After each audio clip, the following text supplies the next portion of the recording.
मगरबी बंगाल के दार्जिलिंग लोकसभा हलके में भी आज वोट डाले जा रहे हैं। मुअम्मर वोटर्स के लिए इलेक्शन कमीशन की तरफ से मौसर इंतजाम किए गए। मुअम्मर वोटर्स ने आज अपने वोट का इस्तेमाल किया और उन्होंने बड़ी तादाद में अपने वोट का इस्तेमाल किया। दूसरी मकामात पर भी मुअम्मर वोटर्स की बड़ी तादाद और राय दही मराकज़ पर देखी गई है।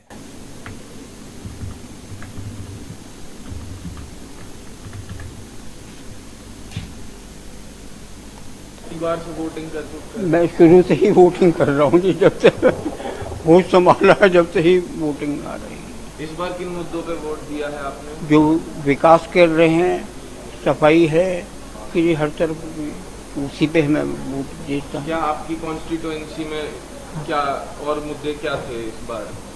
तो मुद्दा यही है जी, थोड़ा एक पानी का वो है कि पानी थोड़ा सा कम आता है कि कभी कभी वो करते हैं, लेकिन मोटर लगी हुई है तो मोटरों से ही गुजारा करना पड़ता है। हाँ। और कौन से चैनल से है आप? जी, आपका नाम, उम्र और आपने किन मुद्दों पे इस बार वोट डाला है बताएंगे? मेरा नाम जगदीश साधना है।